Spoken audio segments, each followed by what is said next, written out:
Hello students, today in this particular section we are going to discuss zoology part of NEET 2024 exam. Right, तो हम 50 questions इसमें discuss करने वाले हैं क्योंकि ये particular exam purely NCERT based था, तो हर क्वेश्चन के बाद मैंने उसका रेफरेंस भी दिया है कि वो एनसीईआरटी के कौन से चैप्टर और कौन से सेक्शन से आया है। तो पहला क्वेश्चन बच्चों हम डिस्कस करें तो ये match the column type question है और यहाँ आपको देख के जैसे कि पता ही लग रहा है कुछ डिजीज दी गई हैं और ये जो आपका क्वेश्चन है ये बन रहा है class 12 human health and diseases से। चलिए बच्चों सॉल्व करते हैं। कॉमन कोल्ड, बच्चों common cold is an upper respiratory tract infection जो कि बहुत ज्यादा हाईली इन्फेक्शियस हो जाता है ना। और common cold is basically caused by, किससे कॉज होता है? It is caused by a virus. कौन सा वायरस? Rhino virus. तो ढूंढिए राइनो वायरस कहाँ है?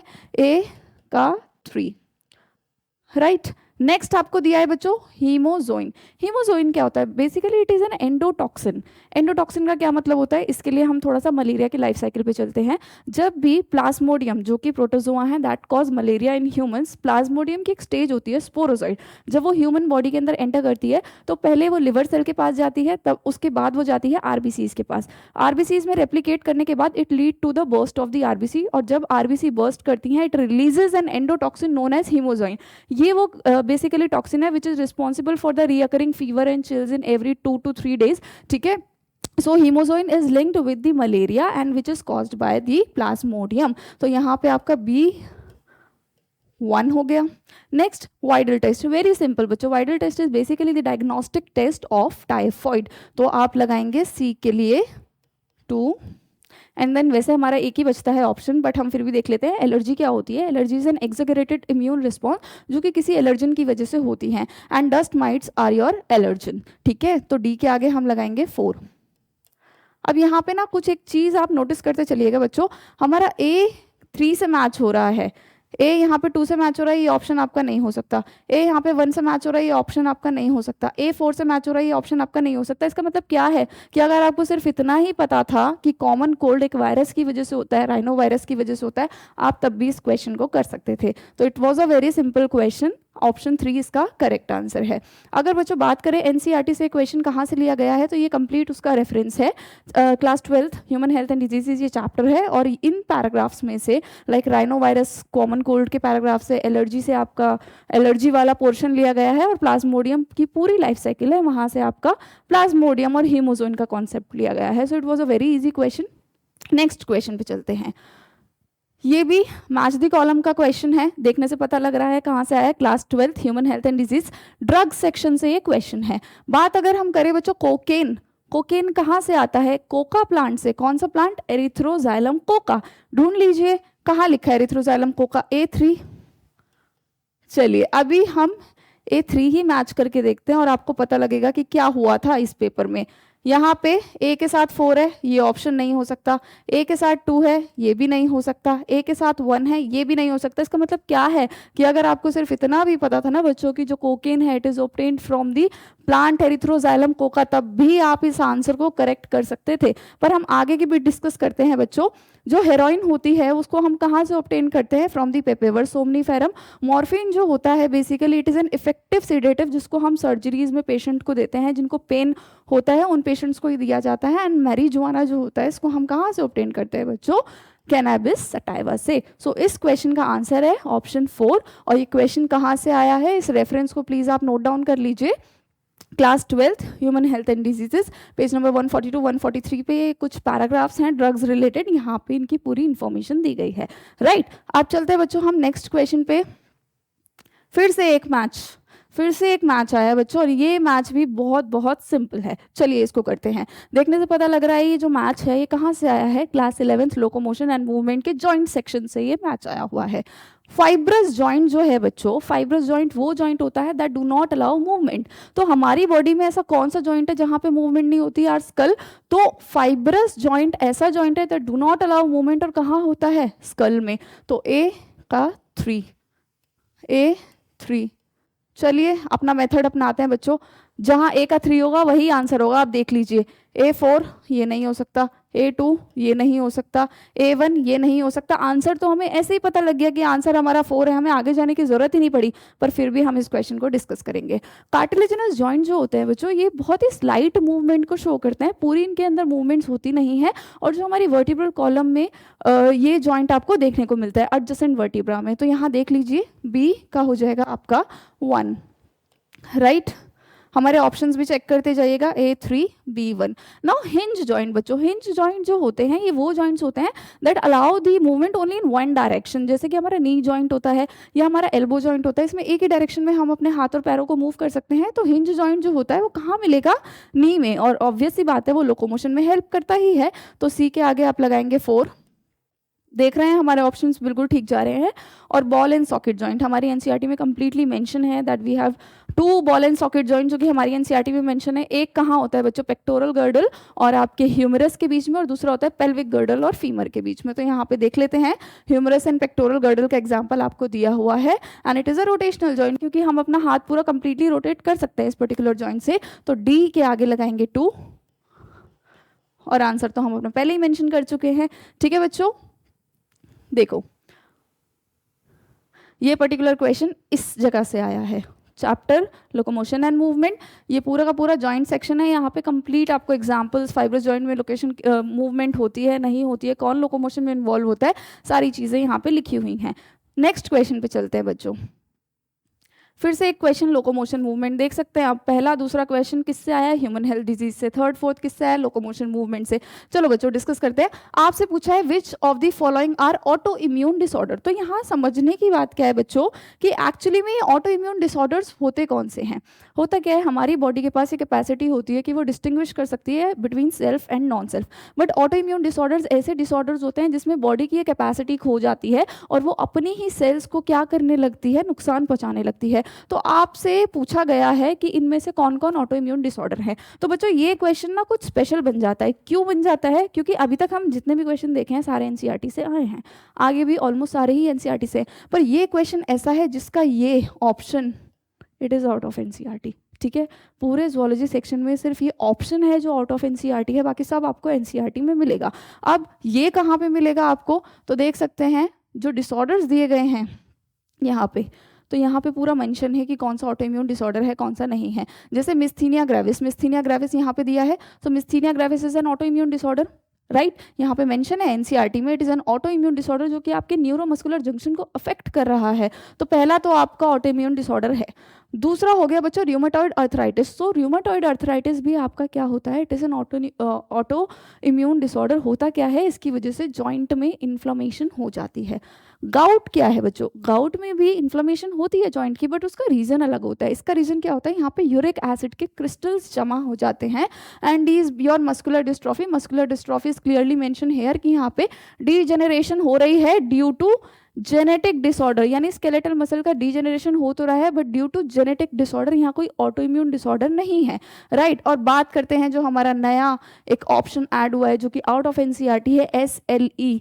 तो यहाँ पे पूरा सिस्टमिक बेसिकली कुछ भी सिम्टम्स आ सकते हैं, आपकी ब्लड सेल्स, लिवर सेल्स, कुछ भी ऑटो इम्यून डिसऑर्डर्स की वजह से इन्फेक्ट हो सकती हैं। तो यहाँ पे हम बच्चों मार्क कर लेते हैं, हमारा मिस्थीनिया ग्रेविस ऑटोनॉमिक डिसऑर्डर था, ऑटो इम्यून डिसऑर्डर था, आपका rheumatoid arthritis auto immune disorder था, और आपका SLE ऑटो इम्यून डिसऑर्डर था।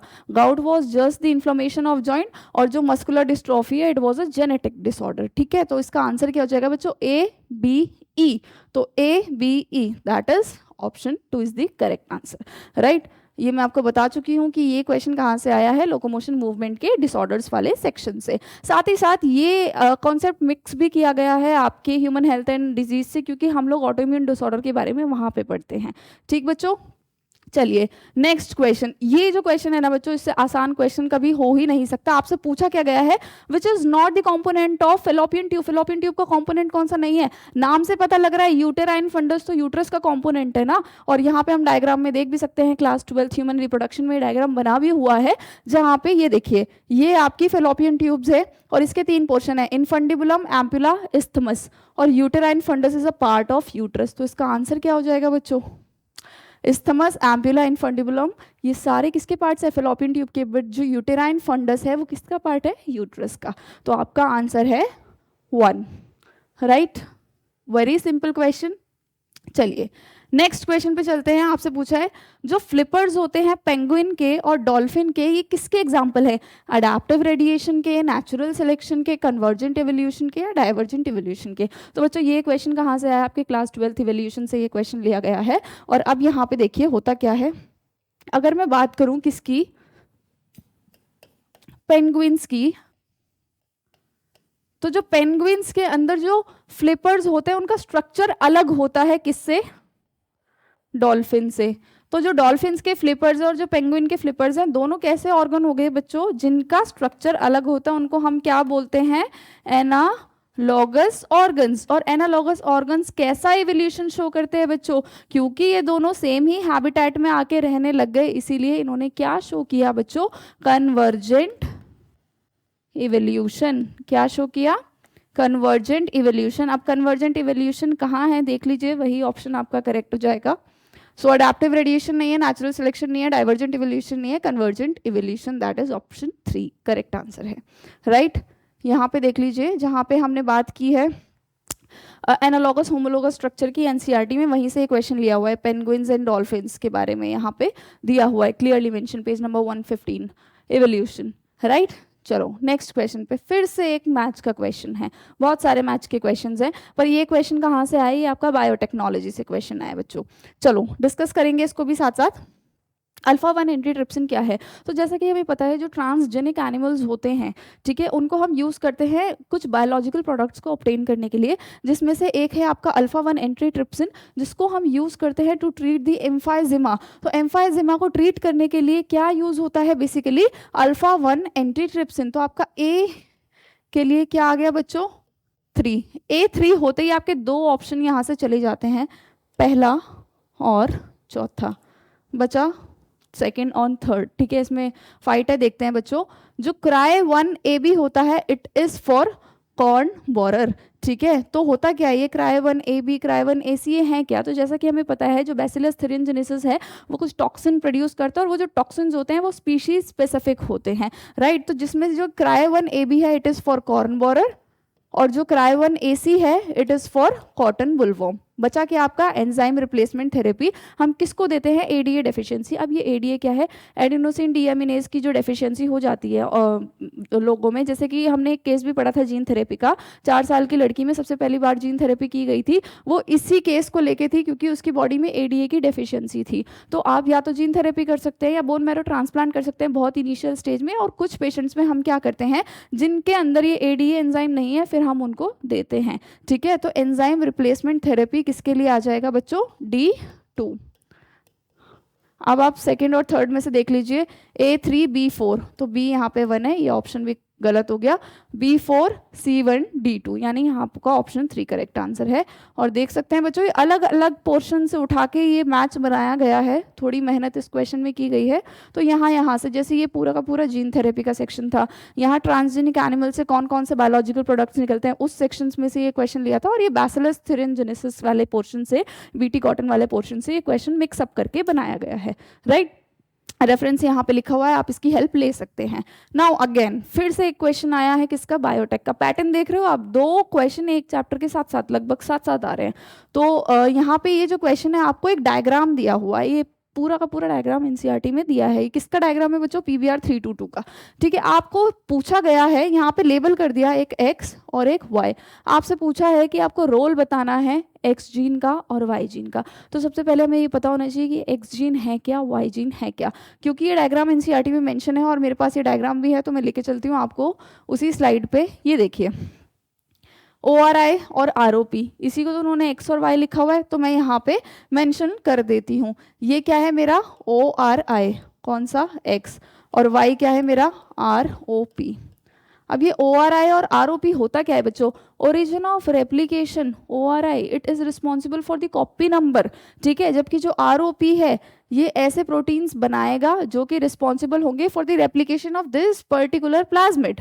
तो बस आपको यही ऑप्शन में ढूंढना है। X gene is responsible for resistance to antibiotic, नहीं, कोई एम्पेसिलिन टेट्रासाइक्लिन रेजिस्टेंस जीन है ही नहीं यहाँ पे।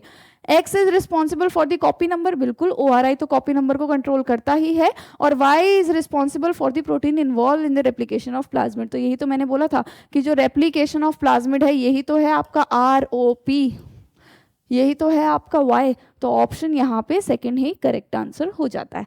ठीक है बच्चों, अगर किसी ने ये अच्छे से लेबल डायग्राम पढ़ा होगा तो उसको ये क्वेश्चन आता होगा। यहाँ पे एक चीज़ और मेंशन करने वाली है बच्चों, बीच में कुछ सालों में ना जो डायग्रामेटिक क्वेश्चंस थे वो हटा दिए गए थे, बट इस साल match the following sequencing diagram के जो क्वेश्चंस हैं वो बहुत ज़्यादा डाले गए हैं, तो इस चीज़ पे भी आप थोड़ा ध्यान दीजिएगा। चलिए बच्चों, नेक्स्ट क्वेश्चन यहाँ पे लिखा है, दो असर्शन रीजन दिए हैं, देख लेते हैं। लिखा है breast feeding during the initial period of infant growth is recommended by doctors for bringing a healthy baby. तो ये तो बिल्कुल सही बात है कि जो भी अप्रॉक्सीमेटली अप टू 6 मंथ्स बोला ही जाता है ये कि जो बेबी है उसको ब्रेस्ट फीडिंग ही करानी है। क्यों, रीजन भी पढ़ लेते हैं। कोलेस्ट्रम, अब कोलेस्ट्रम क्या है बच्चों, जो इनिशियल स्टेजेस में जो मिल्क प्रोड्यूस होता है in the female, that is known as colostrum. उसके अंदर क्या होती हैं, बहुत सारी एंटीबॉडीज जो कि बच्चे के लिए बहुत नेसेसरी है to develop resistance for the newborn baby, इसीलिए तो बोला जाता है ब्रेस्ट फीड कराने के लिए। तो यहाँ असर्शन रीजन करेक्ट है और रीजन एक्सप्लेन भी तो कर रहा है, तो यहाँ पे क्या आ जाएगा आपका, both the assertion and reason are correct and reason is the correct explanation of assertion. तो आपका यहाँ पे ऑप्शन 1 करेक्ट आंसर है। अभी क्लास 12 ह्यूमन रिप्रोडक्शन में जहाँ पे आपका पार्चुरेशन और लैक्टेशन दिया है, उस पैराग्राफ में लास्ट, बिल्कुल लास्ट पैराग्राफ से ये क्वेश्चन उठाया गया है। ठीक है, चलिए नेक्स्ट क्वेश्चन बच्चों, फिर से एक बायोटेक का क्वेश्चन आया और बहुत ही आसान क्वेश्चन है। एग्रोबैक्टीरियम ट्यूमाफिशियन क्या है बच्चों, ये एक पैथोजेनिक बैक्टीरिया है कुछ डाइकॉट प्लांट्स का जो कि ट्यूमर कॉज करता है। उसमें आपसे पूछ लिया कि ये TI प्लाज्मिड क्या है। ठीक है, अब ये TI प्लाज्मिड क्या है, एक्स्ट्रा क्रोमोसोमल सर्कुलर DNA है डाइकॉट प्लांट के पैथोजन के अंदर जो क्या कॉज करता है, tumour. So it is N tumour inducing plasmid. तो यहाँ पे देख लीजिए, ट्यूमर इनहिबिटिंग प्लाज्मिड नहीं है, ट्यूमर इंडिपेंडेंट प्लाज्मिड नहीं है, tumour inducing plasmid, and temperature independent plasmid तो बिल्कुल नहीं है। तो ऑप्शन 3 यहाँ पे आपका करेक्ट आंसर है। तो ये कहाँ से लिया गया है क्वेश्चन बच्चों, आपके बायोटेक से क्वेश्चन लिया गया है। यहाँ पे जहाँ पे वेक्टर्स की बात हुई है तो वहीं पे tDNA ट्यूमर इन सारी चीज़ों की बात कर रखी है। ठीक है, रेफरेंस है, आप इसको बिल्कुल नोट कर सकते हैं। नेक्स्ट क्वेश्चन पे चलते हैं। अब ये जो क्वेश्चन आया है फिर से मैच द कॉलम का क्वेश्चन है और एनिमल किंगडम से ये क्वेश्चन है। प्लूरोब्रेकिया क्या है बच्चों, अगर हम एनिमल किंगडम के बारे में बात करें तो प्लूरोब्रेकिया होता क्या है, टीनोफोर्स में one of the example is pleurobrachia. ठीक है, जिसमें हमने पढ़ा था कि जो उनके पास एक प्रॉपर्टी होती है बायोल्यूमिनेसेंस की, they are generally exclusively marine. ठीक है, तो प्लूरोब्रेकिया क्या है, basically it is a ctenophora. तो यहाँ देख लीजिए A का 2 जरा एक्सक्लूड कर लेते हैं अपना, ये तो हमारा ऑप्शन हो ही नहीं सकता, A का 4 तो है ही नहीं, ना ये वाला हो सकता ना ये वाला हो सकता, हमारी फाइट है सेकंड और थर्ड के बीच में। रेड्यूला, रेड्यूला क्या होता है बच्चों, मोलस्का के अंदर a file like rasping organ is known as radula. तो B के आगे हम क्या लगाएंगे, 1। देख लीजिए, अब यहाँ से ये ऑप्शन भी आपका गलत हो जाता है, A2B1। अभी हमने पूरा सॉल्व भी नहीं किया है। सेकंड है C हमारा स्टोमोकॉर्ड। स्टोमोकॉर्ड किसके अंदर होता है, ऑब्वियस सी बात है हेमिकॉर्डेटा के अंदर। हेमिकॉर्डेट्स की जो बॉडी होती है प्रोबॉसिस, कॉलर, ट्रंक में डिवाइड होती है और उनके कॉलर के अंदर एक बेसिकली रूडिमेंट्री स्ट्रक्चर होता है which is similar to notochord, उसको हम बोलते हैं स्टोमोकॉर्ड। तो यहाँ पे क्या आंसर हो जाएगा बच्चों, C का 4, राइट। और एयर ब्लैडर किसके अंदर प्रेजेंट होते हैं, तो टू प्रोवाइड बुयांसी, ये ऑस्टिक थाइज के अंदर प्रेजेंट होते हैं। ऑस्टिक थाइज आर बोनी फिशेस। ठीक है, तो D का हो जाएगा बेसिकली 3। देख लीजिए, वो तो 3 तो पहले एक्सक्लूड हो चुके हैं, बट हम मैच कर लेंगे। A का 2 है, B का 1 है, C का 4 है, D का 3 है, यानी हमारा ऑप्शन 2 यहाँ पे करेक्ट आंसर है। Very nice. ये अलग अलग हमारे फाइलम्स के उठा के वहां से क्वेश्चन लिए गए हैं मल्टीपल कॉन्सेप्ट से। तो आपको टीनोफोरा, हेमिकॉर्डेटा, मोलस्का, ऑस्टिक थाइज अगर ये अच्छे से पढ़ा होगा तो ये क्वेश्चन बहुत आसानी से निकल जाएगा। एनिमल किंगडम का ये क्वेश्चन है, राइट। चलिए नेक्स्ट, आपको ये क्या है, ह्यूमन एवोल्यूशन दिखा रहा है और आपको क्या करना है, बेसिकली इसको सीक्वेंस में अरेंज करना है। सीक्वेंस में अरेंज करने का क्या मतलब है कि कौन पहले आया कौन, बाद में आया। अब ये क्वेश्चन देखना कितना इजी है बच्चों, ये हिट एंड ट्रायल मेथड से ही हो जाएगा। हम सबको पता है हम कौन है, मोस्ट रिसेंट, और हमारा साइंटिफिक नेम हम लोग बोलते हैं, हम तो होमो सैपियंस हैं, है ना, तो हम होमो सैपियंस हैं, तो बी जो है वो तो सबसे लास्ट में आना ही आना है, तो ये वाला तो खत्म और ये वाला ऑप्शन भी खत्म। फाइट किसकी है, फोर्थ की और फर्स्ट की, है या नहीं है, ठीक है। दूसरी बात बच्चों, अगर हम इनमें से बात करें कि इनमें से सबसे पहले कौन आया, तो हमें पता है कि जो फर्स्ट ह्यूमन लाइक होमिनिड थे, कौन थे वो, होमो हैबिलिस, तो होमो हैबिलिस सबसे पहले आए थे, तो ये रहा आपका करेक्ट आंसर, होमो हैबिलिस आए। होमो हैबिलिस के बाद कौन आए, होमो इरेक्टस आए, फिर होमो नेंडरथैलेंसिस आए, देन हमारे होमो सैपियंस आए। तो आपका यहाँ पे ऑप्शन 4 करेक्ट आंसर है। और ये क्वेश्चन कहाँ से लिया गया है बच्चों, क्लास 12th एवोल्यूशन, जहाँ पे ह्यूमन एवोल्यूशन की बात हुई है वहीं से ये क्वेश्चन लिया है। और ये क्वेश्चन इतना सिंपल है, सिर्फ आपसे सीक्वेंसिंग पूछिए कि पहले कौन था, फिर कौन था, फिर कौन था, फिर कौन था, ठीक है। तो it was very easy question. चलिए नेक्स्ट क्वेश्चन पे, ये क्वेश्चन आया आपके क्लास 11 कंट्रोल एंड कोऑर्डिनेशन से, भी बहुत आसान क्वेश्चन है बच्चों। 4 आपको हार्मोन्स दे दिए और उनमें से पूछा है कौन सा स्टेरॉइड हार्मोन नहीं है, वो आपको बताना है। तो बच्चों अगर मैं बात करूं कॉर्टिसोल, प्रोजेस्टेरॉन और ग्लूकागॉन, टेस्टोस्टेरोन, तो इनमें से कौन सा स्टेरॉइड हार्मोन नहीं है, ऑब्वियस सी बात मुझे दिख रहा है, ग्लूकागॉन। कैसे, ग्लूकागॉन तो एक पेप्टाइड हार्मोन है, ग्लूकागॉन कैसा हार्मोन है, ग्लूकागॉन, इंसुलिन, ये तो सब प्रोटीन पेप्टाइड हार्मोन्स है, तो इसका आंसर क्या हो जाएगा, ग्लूकागॉन। और हमारे कंट्रोल एंड कोऑर्डिनेशन में एक पॉइंट्स लिखे हुए हैं कुछ, जैसे कि ये रहे, जिसमें पेप्टाइड हार्मोन्स के अंदर हमारा ग्लूकागॉन आ रहा है, बाकी जो भी ऑप्शंस है वो हमारे स्टेरॉइड हार्मोन्स में आ रहे हैं। तो ये भी बहुत आसान क्वेश्चन था, केमिकल कंट्रोल इंटीग्रेशन से एक क्वेश्चन आया था। चलिए ये पुरानी एनसीईआरटी से क्वेश्चन, ठीक है, बट ये नीट के सिलेबस में ऑलरेडी है। आपसे पूछा है कि जो कॉकरोच है उसके दोनों सेक्सेस के अंदर एक जॉइंटेड फिलामेंट स्ट्रक्चर होता है जिसको हम एनल सर्काई बोलते हैं, वो कौन से सेगमेंट में होता है। तो अगर हम बात करें बच्चों कॉकरोच की, तो हमें पता है कि वो इंसेक्टा को बिलोंग करता है और उसके पास जॉइंटेड अपेंडेजेस होते हैं। तो उनमें से जो एनल सर्काई होता है वो कहाँ पे प्रेजेंट होता है, आपसे ये पूछा गया है। तो सबसे पहली बात तो it is clearly mentioned in your NCERT कि वो कौन से सेगमेंट में होता है, 10th सेगमेंट में होता है। जरा मैं आपको दिखा भी देती हूँ एनल सरकाई है कहाँ और कहाँ पे इसके बारे में मेंशन्ड है। ये देखिए बच्चों, ये जो स्ट्रक्चर है इसको हम एनल सरकाई बोल रहे हैं, दोनों में होगा, मेल में भी होगा और फीमेल में भी होगा। वैसे तो जो मेल कॉकरोच और फीमेल कॉकरोच उन दोनों में डिफरेंट स्ट्रक्चर्स होते हैं, इसलिए हम उन दोनों को पहचान सकते हैं, बट जो एनल सरकाई है वो दोनों में है। और कहाँ पे प्रेजेंट है, इन बोथ दिस एक्सिस। जो 10th सेगमेंट है उसमें एक जॉइंटेड फिलामेंटस स्ट्रक्चर होता है जिसको हम क्या बोलते हैं, एनल सरकाई। तो ये क्वेश्चन भी बहुत ईजी था, राइट। चलिए अब आपसे पूछा है 4 ऑप्शंस में से इनमें से कौन हार्डी वेनबर्ग इक्विलिब्रियम को अफेक्ट नहीं करेगा।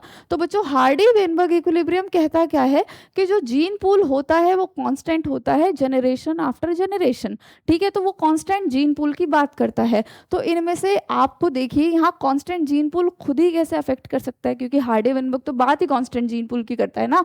उसके लिए कौन कौन से फैक्टर हैं जो हार्डी वेनबर्ग को डिस्टर्ब कर सकते हैं, genetic recombination, gene migration, genetic drift, ये सब क्या कर सकते हैं, हार्डी वेनबर्ग इक्विलिब्रियम को ही अफेक्ट करते हैं। बट जो कांस्टेंट जीन पूल होता है इसकी तो बात ही हार्डी वेनबर्ग इक्विलिब्रियम करता है। तो आपका ऑप्शन 4 यहाँ पे करेक्ट आंसर हो जाएगा। अब जहां हार्डी वेनबर्ग की बात हुई है बच्चों, वहीं से एक क्वेश्चन लिया गया है, ये भी एनसीईआरटी बेस्ड क्वेश्चन है प्योर।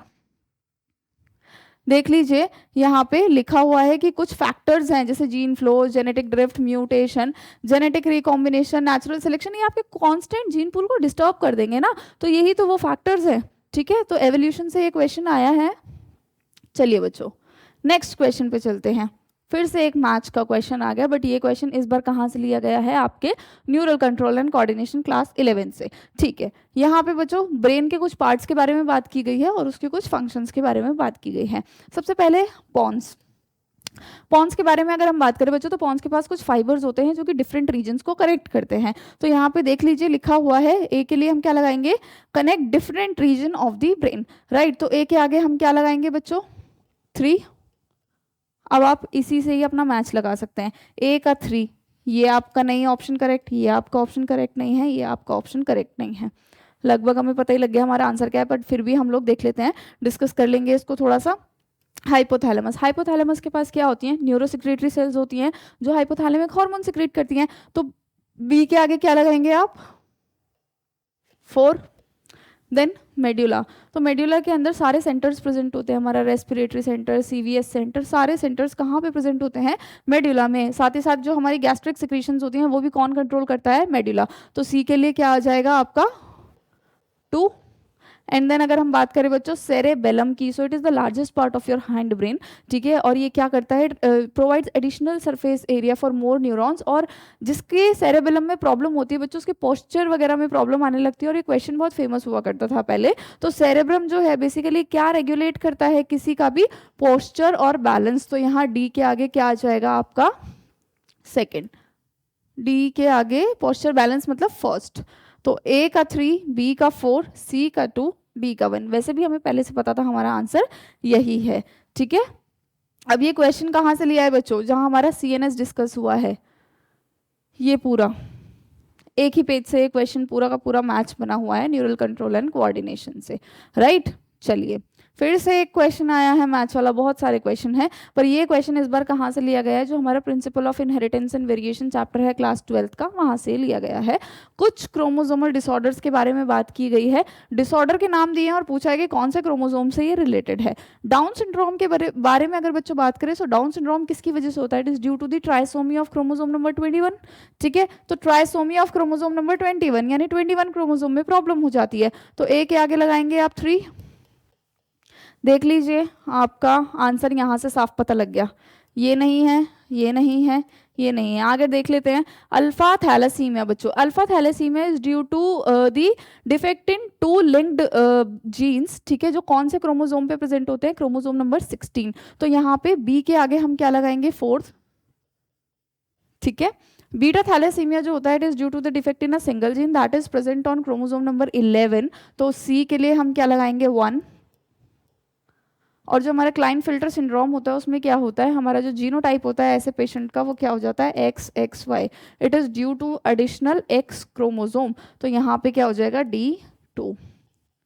तीन ऑप्शन वैसे भी हम एक्सक्लूड कर चुके हैं, बट इससे हम अपने ऑप्शंस को मैच कर लेंगे। A3 है, A3 है, B4 है, उधर B4 है, C1 है, इधर C1 है, D2 है, इधर D2 है, यानी कि यहाँ पे ऑप्शन 3 आपका करेक्ट आंसर है, राइट। तो अलग अलग डिसऑर्डर से क्वेश्चन लिए गए हैं, यहाँ पे कुछ क्लिपिंग्स हैं, thalassemia, down syndrome, Klinefelter syndrome. तो यहाँ पे क्लियरली मेंशन है कि कौन से क्रोमोसोम की वजह से कौन सा डिसऑर्डर होता है, राइट। चलिए now this is a good question, ठीक है।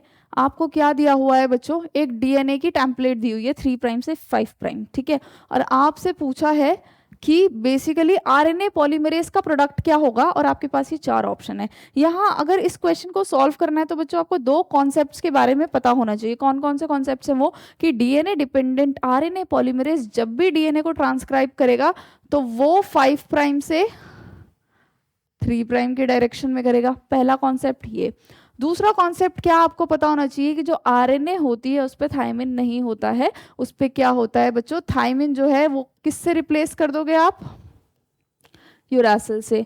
और तीसरा एक और कॉन्सेप्ट जो आपको पता होना चाहिए बच्चों, कि हमारा जनरली आरएनए में ए जो है वो बॉन्ड बनाएगा यू के साथ, और जी जो है वो बॉन्ड बनाएगा सी के साथ। अगर इतनी चीज़ें आपको पता है तो ये क्वेश्चन बहुत आसान है। कैसे, अब इस क्वेश्चन को हम बच्चों सॉल्व करके चलते हैं, ठीक है। एक एक ऑप्शन का करके चलेंगे बच्चों। 3 प्राइम है ये, 5 प्राइम है ये, तो जो आरएनए पॉलीमरेज है वो इस डायरेक्शन में ट्रांसक्राइब करेगा, करेगा या नहीं करेगा, तो direction of transcription would be like this only, right. आप देखो टी की जगह सामने क्या आता है, टी के सामने क्या आ जाता है बच्चों, ए आएगा, है ना, टी के सामने ए आएगा, बट हम आरएनए में क्या नहीं लगाते, टी नहीं लगाते, ठीक है। तो यहाँ टी के सामने तो ए आ जाएगा, लेकिन ए के सामने टी नहीं आएगा, यू आ जाएगा। सी के सामने जी आता है, ए के सामने टी नहीं आएगा, यू आ जाएगा। टी के सामने ए आता है, 2 जी हैं, 2 सी आ गए, 1 सी है, 1 जी आ गया, 3 ए है, 3 यू आ गया, 1 टी है, 1 ए आ गया, 1 ए है, 1 यू आ गया, 1 T, 1 A, 2 C, 2 G, 1 A, 1 U, 2 T, 2 A, 1 C, 1 G, A और यू, यानी कि आपका पहला ही ऑप्शन करेक्ट है बच्चों। बट फिर भी दूसरा देख लेते हैं बाकी करेक्ट क्यों नहीं है, या कहाँ किसी में गड़बड़ी आ रही है। टी के सामने ए आता है, ए के सामने यू आता है, सी के सामने जी आता है, ए के सामने यू आता है, टी के सामने ए आता है, बट जी के सामने तो बच्चों सी आना चाहिए ना, तो यहाँ से ये आपका गलत हो गया। चलो बाकी भी देख लेते हैं। ए आ गया, ए के सामने यू है, सी के सामने जी है, ए के सामने फिर से यू आ गया, टी के सामने ए आ गया, जी के सामने सी आ गया, जी के सामने सी आ गया, सी के सामने जी आ गया, ए के बाद यू यू यू आ गया, फिर टी के बाद ए आ गया, ए के बाद यू आ गया, टी के बाद ए आ गया, सी के बाद जी आ गया, सी के बाद जी आ गया, ए के बाद बच्चों यहाँ पे यू आना चाहिए था, यानी ये ऑप्शन यहाँ से आपका गलत हो जाता है। आपको सारा सॉल्व करके देखना पड़ेगा, वैसे तो फर्स्ट ही करेक्ट है। लास्ट और देख लेते हैं बच्चों। टी ए टी तो होता ही नहीं है बच्चों, ये तो यहीं से ही गलत हो गया। जब भी हम mRNA की बात करते हैं तो mRNA में मैंने क्या बताया कि आपको टी को रिप्लेस करना पड़ेगा किससे, यू से। तो आपका फर्स्ट ऑप्शन यहाँ पे करेक्ट है। तो जो ट्रांसक्रिप्शन का कॉन्सेप्ट है बच्चों वो पूरा पूरा आपको एनसीईआरटी में दिया गया है, बट ये क्वेश्चन थोड़ा सा एप्लीकेशन बेस्ड था, तो यहाँ से आप इसको देख सकते हैं। चलिए नेक्स्ट क्वेश्चन देखेंगे बच्चों, क्वेश्चन नंबर 19। यहाँ पे असर्शन रीजन दिया है, असर्शन में लिखा है FSH। FSH क्या होता है, follicle stimulating hormone, acts upon ovarian follicles in female and Leydig cells in male. तो जरा इसको देख लेते हैं क्या ये सही लिखा है या नहीं लिखा है। अब इधर देखिए बच्चों, अगर हम बात करें किसकी, फॉलिकल स्टिमुलेटिंग हार्मोन की, तो ये जो फॉलिकल स्टिमुलेटिंग हार्मोन है, मैं फीमेल्स की अगर बात करूं तो फीमेल्स में जो फॉलिकल स्टिमुलेटिंग हार्मोन है ये किस पे एक्ट करता है, ओवेरियन फॉलिकल्स पे, और उन ओवेरियन फॉलिकल्स से क्या रिलीज कराता है, आपका ईस्ट्रोजन। ओवेरियन फॉलिकल्स पे काम करेगा और क्या रिलीज कराएगा, ईस्ट्रोजन, राइट। लेकिन यही फॉलिकल स्टिमुलेटिंग हार्मोन, अगर मैं किसकी बात कर रही हूँ बच्चों, मेल की, तो ये फॉलिकल स्टिमुलेटिंग हार्मोन किस पे एक्ट करता है, सर्टोली सेल्स पे, ठीक है। और क्या रिलीज कराता है, कुछ फैक्टर्स जो कि रिस्पॉन्सिबल होते हैं किसके लिए, स्पर्मियोजेनेसिस के लिए। तो मेल में ये काम है, फीमेल में ये काम है। अब असर्शन जरा दोबारा पढ़ते हैं बच्चों, क्या लिखा है, FSH acts upon ovarian follicles in female, तो FSH act upon ovarian follicles in female, तो यहाँ तक तो सही बात है, ठीक। And Leydig cells in male, तो FSH लेडिक सेल्स पे नहीं, कौन सी सेल्स पे काम कर रहा है, सर्टोली सेल्स पे। तो यहाँ आपका जो असर्शन है वो तो गलत है, ठीक। रीजन पे आता है, लिखा है growing ovarian follicles secrete oestrogen in female, तो ग्रोइंग ओवेरियन फॉलिकल्स ये सिक्रीट कर रही हैं ईस्ट्रोजन फीमेल में, जबकि जो इंटरस्टिशियल सेल्स है वो एंड्रोजन सिक्रीट कर रही है मेल में। अभी इंटरस्टिशियल सेल्स कैसे सिक्रीट कर रही है बच्चों, ये देखो, हमारा एक और हार्मोन होता है जिसको हम बोलते हैं ल्यूटिनाइजिंग हार्मोन। ये जो ल्यूटिनाइजिंग हार्मोन है ये किस पे एक्ट करता है, लेडिक सेल्स पे या फिर इंटरस्टिशियल सेल्स पे, किसमें, मेल में, और वो क्या रिलीज कराता है, मेल एंड्रोजन। ये जो लेडिक सेल है इसी को हम इंटरस्टिशियल सेल्स भी बोलते हैं। तो यहाँ पे क्या लिखा है, दोबारा से पढ़िए, कि जो हमारा बेसिकली एंड्रोजन है वो कहाँ से सिक्रीट हो रहा है, इंटरस्टिशियल सेल से। मैंने बोला ना लेडिक सेल को इंटरस्टिशियल सेल भी बोलते हैं, और वो एंड्रोजन सिक्रीट कर रही हैं। तो रीजन आपका करेक्ट है और असर्शन आपका गलत है। अब ऑप्शन ढूंढ लीजिए, reason is true, assertion is false, यानी कि ऑप्शन 4 आपका यहाँ करेक्ट आंसर है। ये जो क्वेश्चन है बच्चों, ये इस क्वेश्चन का रेफरेंस क्या है, एक बार रेफरेंस देख लेते हैं। ये क्वेश्चन आपका केमिकल कंट्रोल एंड इंटीग्रेशन से लिया हुआ है। साथ ही अगर किसी ने ह्यूमन रिप्रोडक्शन में आपका गेमेटोजेनेसिस पढ़ा होगा तो वो क्वेश्चन यहाँ से भी आराम से कर सकता है, मतलब दोनों जगह पे सेम ही बात लिखी हुई है, right. Next question, very easy question. इसमें क्या लिखा है कि विच of the following is not a natural और ट्रेडिशनल कॉन्ट्रासेप्टिव मेथड, तो इनमें से कौन सा नेचुरल मेथड नहीं है, हमें ये बताना है बच्चों। कोइटस इंटरप्टस, ये तो हमारा नेचुरल मेथड है। इसमें क्या करता है, जो मेल पार्टनर होता है वो अपना पीनिस को विड्रॉ कर लेगा बिफोर इजैकुलेशन, तो it is a very natural method, तो वो तो नेचुरल मेथड है। पीरियोडिक एब्सटिनेंस के अंदर हम लोग क्या करते हैं, जो फीमेल होती है वो अपनी मेंस्ट्रुअल साइकिल को रीड करके जो कपल्स होंगे वो एब्सटेन करेंगे from the coitus from day 10 to 17, क्योंकि ये एक फर्टाइल विंडो है। तो ये भी क्या है आपका एक नेचुरल मेथड है। लैक्टेशनल एमेनोरिया, एमेनोरिया का क्या मतलब होता है बच्चों, एब्सेंस ऑफ मेंस्ट्रुअल साइकिल। तो लैक्टेशनल का क्या मतलब होता है, जब फीमेल जो होती है उस फेज में होती है ऑफ इंटेंस लैक्टेशन, तब उसको क्या नहीं हो रही होती है, मेंस्ट्रुअल साइकिल नहीं हो रही होती है, तो it is also a natural method of contraception. जबकि अगर हम बात करें बच्चों वॉल्ट्स की, तो वॉल्ट्स कैसा मेथड है, it is a barrier method, ठीक है, it is not a natural method. तो यहाँ पे आपका आंसर क्या हो जाएगा, 4th। कहाँ से आया है ये क्वेश्चन, रिप्रोडक्टिव हेल्थ के जो कॉन्ट्रासेप्शन के बारे में जहाँ पे बात की गई है, यहाँ से ये क्वेश्चन को लिया गया है। आप रेफरेंस को नोट कर सकते हैं, ठीक है। नेक्स्ट क्वेश्चन पे चलते हैं। एक और क्वेश्चन बच्चों सेम चैप्टर से आया है, उसी सेक्शन से आया है जहाँ से पिछला क्वेश्चन था। और यहाँ पे किसके बारे में बात की गई है, इंट्रायूटेराइन डिवाइसेस के बारे में बात की गई है। It is one of the contraceptive method which is widely accepted by the Indian females. ठीक है, नॉन मेडिकेटेड आईयूडी बच्चों, नॉन मेडिकेटेड आईयूडी कौन सा है इनमें से, जो non medicated IUD it is lips loop. कौन सा है, लिप्स लूप। तो ए के आगे लगा लीजिए आप 1 2 3 लिप्स लूप।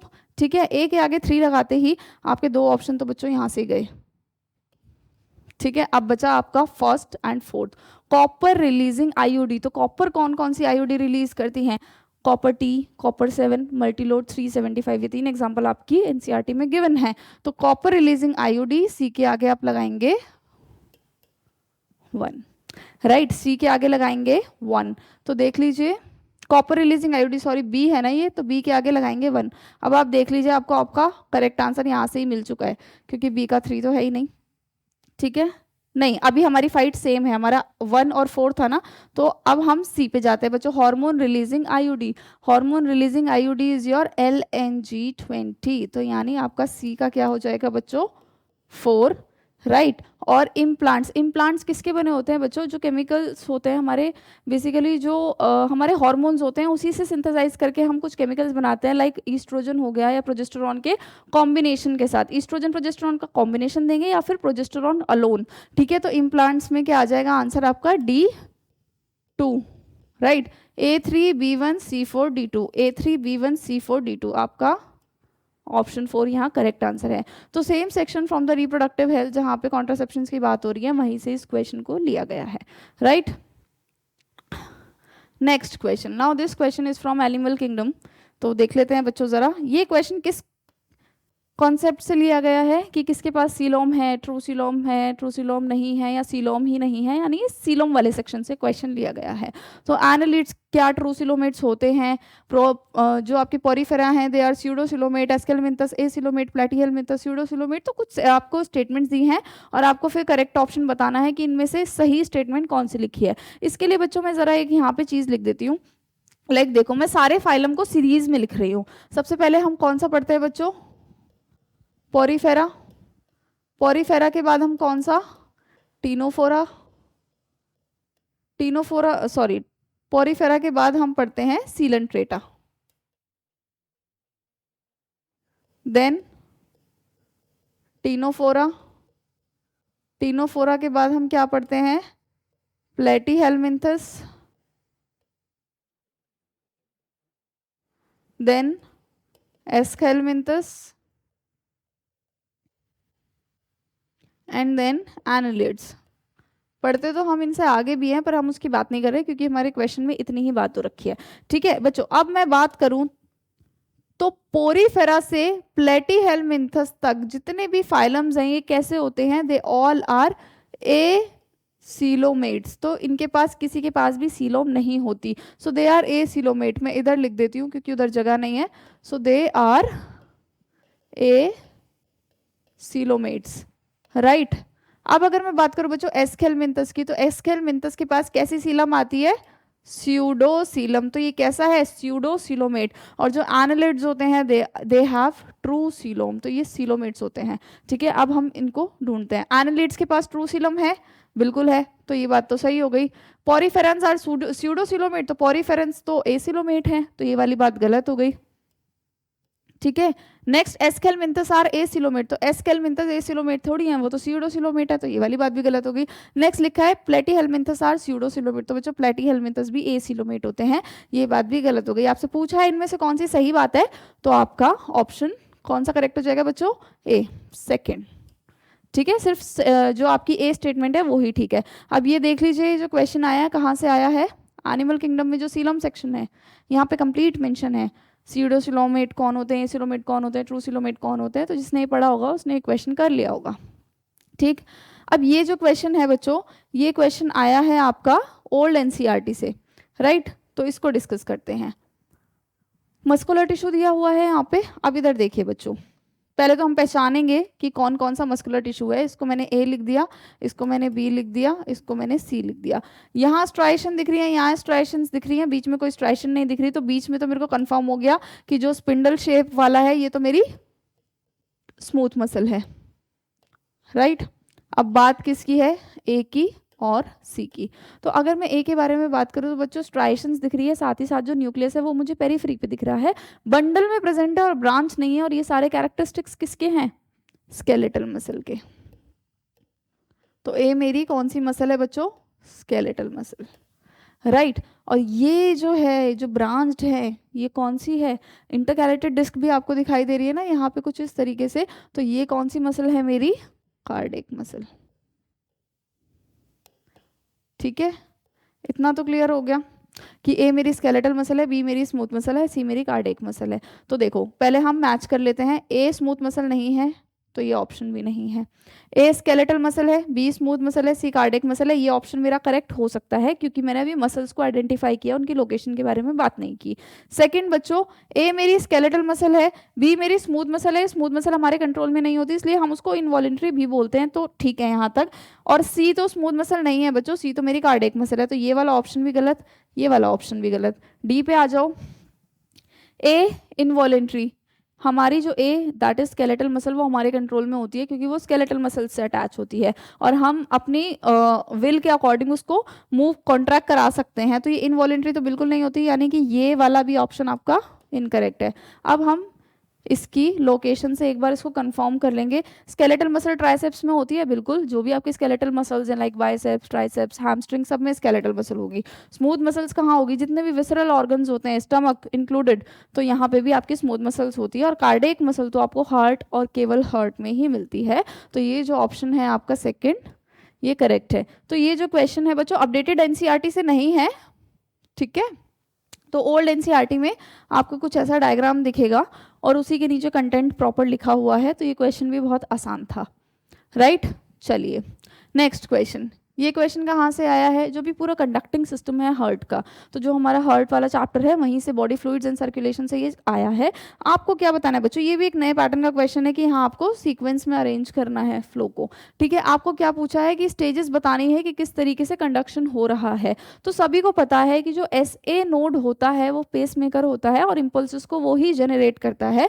तो इनमें से सबसे पहले इम्पल्स कहाँ जनरेट होगी बच्चों, SA नोड में, तो ई से तो आपका ऑप्शन स्टार्ट होना चाहिए, तो ये ऑप्शन तो बिल्कुल ही इनकरेक्ट हो गया, ये ऑप्शन बिल्कुल इनकरेक्ट हो गया। आप फर्स्ट और फोर में से कुछ भी हो सकता है। नेक्स्ट बच्चों, जब भी ऐसे नोड से सिग्नल जनरेट होता है तो वो कहाँ जाता है, AV नोड तक जाता है ना, ऐसे नोड से AV नोड तक जाता है सबसे पहले, तो ऐसे नोड हो गया हमारा E, AV नोड है हमारा C, यानी E के बाद जो सिग्नल है वो कहाँ जाएगा, C के पास। तो यहीं से ही आपको ना आपका आंसर भी मिल चुका है इतने में ही कि हमारा ऐसे नोड से AV नोड तक जाएगा। उसके बाद AV बंडल्स होते हैं यहाँ पे, तो AV बंडल्स किस में दिए हुए हैं, A में। उसके बाद वो बंडल जो हैं कुछ इस तरीके से ब्रांच हो जाते हैं, देन आपका D आ जाएगा, bundle branches, that is D। और उसके बाद इन ब्रांचेस से छोटे छोटे फाइबर्स निकल रहे होते हैं जिनको हम क्या बोलते हैं, पुरकेंजी fibres, that is B।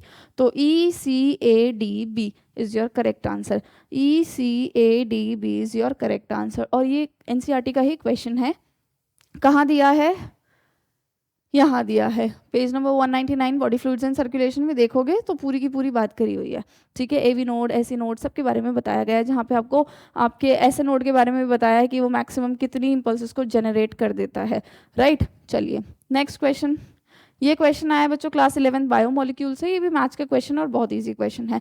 Lipase के बारे में हम हमेशा से पढ़ते आ रहे हैं बच्चों, लाइपेज किसको ब्रेक डाउन करता है, फैट को। कौन सा बॉन्ड तोड़ेगा, ईस्टर बॉन्ड तोड़ेगा, तो A के आगे लगाइए 2 और जरा अपना आंसर ढूंढने की कोशिश कीजिए, जो कि आपको मिल भी गया। A के आगे 4 नहीं है, A के आगे 3 नहीं है, A के आगे 4 नहीं है, A के आगे 2, हमारा आंसर ये बन रहा है, पर हम आगे भी चेक करेंगे।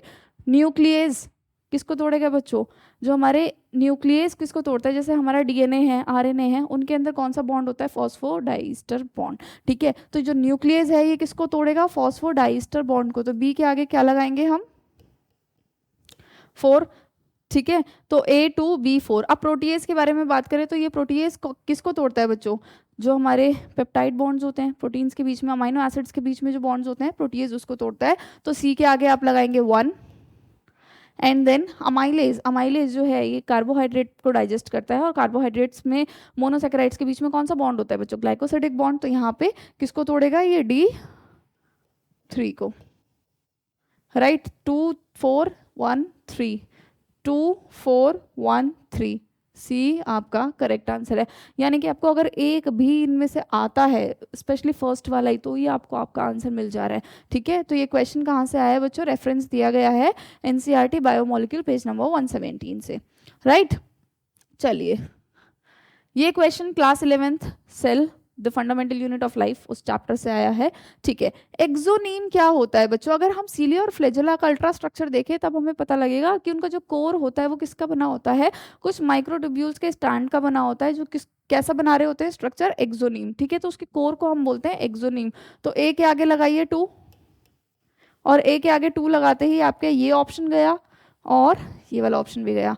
ठीक है, नेक्स्ट, कार्टव्हील पैटर्न किस में देखने को मिलता है? ऑब्वियस सी बात है, सेंट्रियोल में देखने को मिलता है। तो कार्टव्हील पैटर्न कंप्लीटली आपके एनसीईआरटी बेस्ड है। बी के आगे लगाएंगे 1, A2 B1। क्रिस्टा बच्चों, क्रिस्टा क्या होती है? माइटोकॉन्ड्रिया में जो अंदर वाली मेम्ब्रेन होती है फोल्डेड, ये इसको हम क्या बोलते हैं? क्रिस्टा। तो crista is related to mitochondria. तो आपका सी के आगे लगाएंगे 4, राइट। और satellite, satellite is DNA and your chromosome is composed of DNA and protein. तो यहाँ डी के आगे लग जाएगा 3।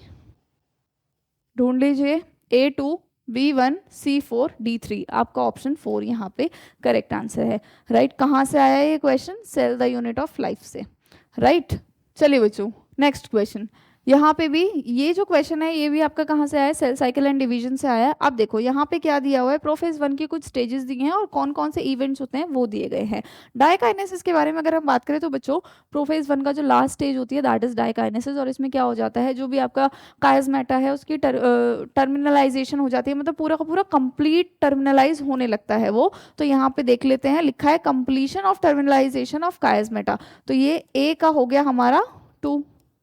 अब बच्चों A2 हो गया है और हमारा इसी से ही हमें आंसर भी पता लग गया है। ये हमारा आंसर नहीं हो सकता, A4 लिखा हुआ है। A1 लिखा है, ये हमारा आंसर नहीं हो सकता। A4 लिखा है, ये भी हमारा आंसर नहीं हो सकता। हमें यहीं से पता लग गया हमारा आंसर ये है। पर अपना आंसर लगाने से पहले हम इसको एक बार और कंफर्म करेंगे। ठीक है, पैकेटीन, पैकेटीन के अंदर बच्चों एक बहुत ही ज़्यादा स्पेशल इवेंट होता है। कौन सा इवेंट होता है? कि आपको रिकॉम्बिनेशन नोड्यूल्स देखने को मिलते हैं। तो यहाँ पे देख लीजिए, पैकेटीन के आगे रिकॉम्बिनेशन नोड्यूल्स, तो B4। राइट, चलिए, नाउ जाइगोटीन, जाइगोटीन के अंदर क्या होता है बच्चों? साइनोप्टेनिमल कॉम्प्लेक्स की फॉर्मेशन होती है। तो देख लीजिए यहाँ पे कहाँ लिखा है? सी के आगे लगाएंगे 1। एंड लेप्टोटीन, लेप्टोटीन के आगे क्या होता है? कि जो आपके बेसिकली जो क्रोमोसोम्स होते हैं वो कैसे दिखते हैं? अभी फाइन थ्रेड्स की तरह दिख रहे हैं।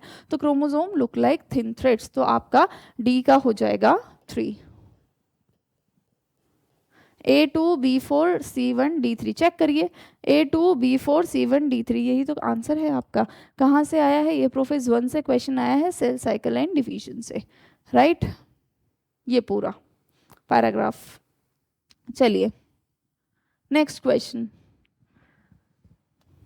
Breathing and exchange of gases से ये क्वेश्चन आया है बच्चों, और आपसे पूछा है ऑक्सी हीमोग्लोबिन अगर हमें बनाना है तो उसके लिए फेवरेबल कंडीशन कौन सी है? तो मैं यहाँ पे कुछ कंडीशंस लिखती हूँ बच्चों। अगर ऑक्सी हीमोग्लोबिन मुझे एल्वियोलाई में बनाना है तो उसके लिए हमारी फेवरेबल कंडीशन क्या है? कि जो पार्शियल प्रेशर है ऑक्सीजन का वो हाई होना चाहिए, जो पार्शियल प्रेशर है कार्बन डाइऑक्साइड का वो लो होना चाहिए, लो टेम्परेचर होना चाहिए, राइट, और लो ही हमारा क्या होना चाहिए बच्चों? H ion. ठीक है, तो ये कंडीशंस है जिसकी वजह से क्या बन जाता है? हमारा ऑक्सी हीमोग्लोबिन एल्वियोलाई में बन जाता है। अब आपसे पूछा गया है कि कंडीशंस कौन कौन सी हैं, तो ढूंढ लीजिए। हाई PO2, हाई PO2 है। हाई PCO2, बिल्कुल भी नहीं, PCO2 लो होना चाहिए, गलत हो गया। ठीक है, हाई PO2, हाई PO2 है। लेसर H आयन कॉन्सेंट्रेशन, तो लो H आयन कॉन्सेंट्रेशन, तो ये तो सही लग रहा है बट फिर भी हम पूरा पढ़ेंगे। लो PCO2, लो PCO2 है। हाई H आयन कॉन्सेंट्रेशन, तो लो होनी चाहिए, ये ऑप्शन आपका गलत हो गया।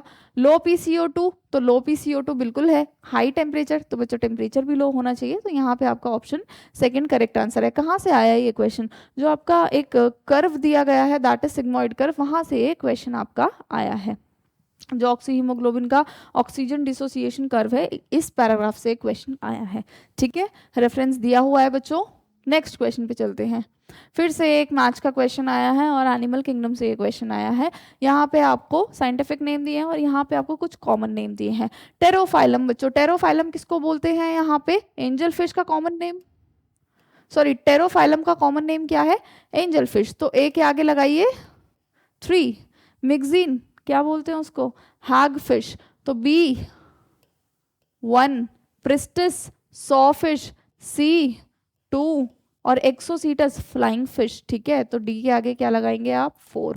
ढूंढ लीजिए 3 1 2 4, 3 1 2 4, यानी कि आपका ऑप्शन सेकंड यहाँ पे करेक्ट आंसर है। तो देख लीजिए बच्चों, ये क्वेश्चन भी एनसीईआरटी बेस्ड है। यहाँ पे आपको सारे साइंटिफिक नेम के बराबर में, जैसे एक्सोसीटस पूछा है, फ्लाइंग फिश हो गया, आपसे क्या पूछा था? प्रिस्टिस पूछा है, सॉ फिश हो गया, आपसे मिक्सिन पूछा है, हैग फिश हो गया। तो ये सारे कॉमन नेम आपको एनसीईआरटी में एग्जाम्पल्स के साथ दिए हुए हैं।